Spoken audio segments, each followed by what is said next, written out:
he's on the phone with us right now, legal analyst.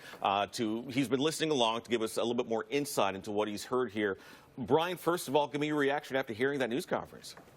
Andre, very disturbing. If these allegations are proven in court, and they have to be, or if one of the defendants were to plead guilty before a trial, then what it says is that the Oakland was greatly influenced by what occurred, frankly, before the election, as we're learning.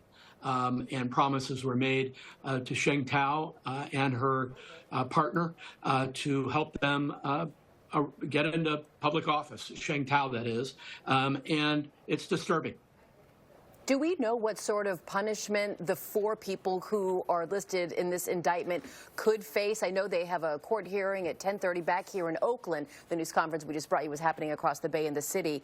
Do you have any idea? They didn't say anything at the news conference. No, but anytime there's a public corruption conviction, people usually pay a very stiff price, because it's fundamental to our democracy that we play fair in elections. And if these allegations are true, then there was money put up against Sheng Tao's opponents, and that was arranged before the actual election, which tells you that this is a scheme that was in planning stages leading up to an election. Again, these kinds of things have occurred around the country.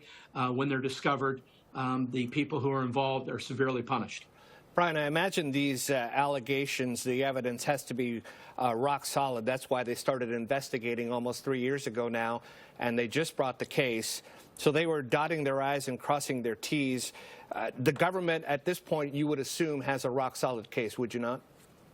Sal, these things are brought only after there is a considerable amount of evidence. The government does not want to have egg on their face bringing charges that have no merit. So without commenting on whether these allegations will result in a conviction, it is clear that the federal government and all these agencies within the federal government that we watched come to the podium investigated this for a very long time. And, you know, a lot of times, and we heard Sheng Tao at least 3 times in the run-up to these indictments say she was clear, she was not a target of the FBI, but indeed she was. Yeah, she was very clearly the target of it, her partner, Andre Jones. I'm wondering here, the indictment made specific mention of those mailers that were sent out. So I wonder if there is something dealing with election interference that could be part of this as well. Is that something that would come from this indictment or from someplace else?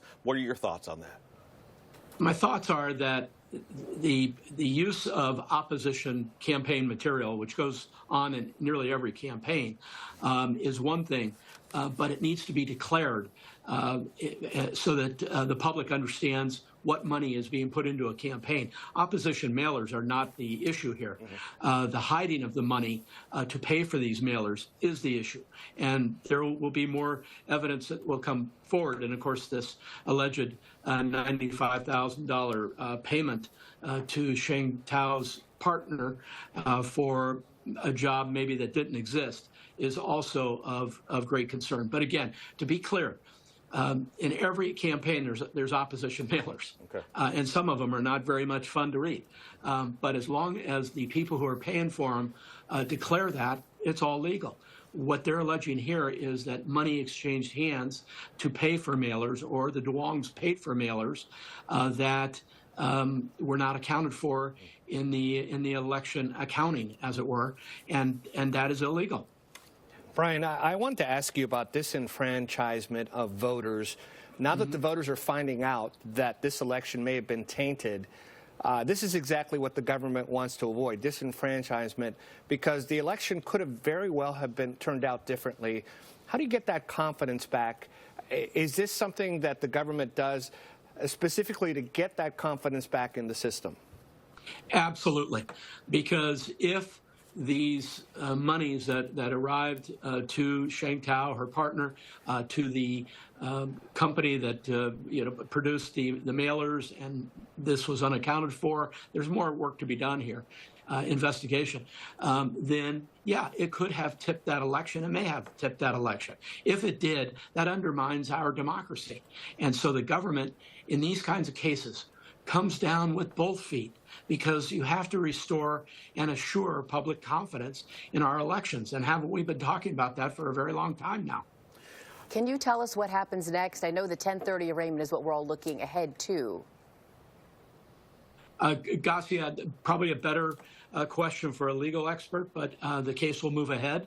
The 10:30 media or the 10:30 arraignments will be very interesting. I'm sure more information will come from those. Yeah. But this is a case that over the next few days in particular, we're going to be getting a lot more information about.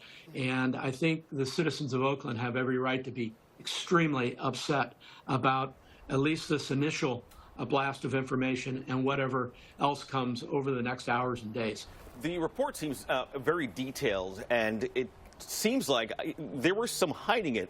But as I'm going through the indictment here as we speak, I'm scanning over parts of it here, it seems like some of these bribes they weren't very well hidden, is what I'm saying. I know you haven't had a chance to read it yet because we just got a copy of it.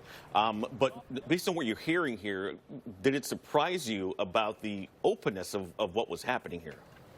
It always amazes me, and not necessarily with this particular case, but it amazes me what people will text other people about, what they'll put on social media, what they'll put in writing in general.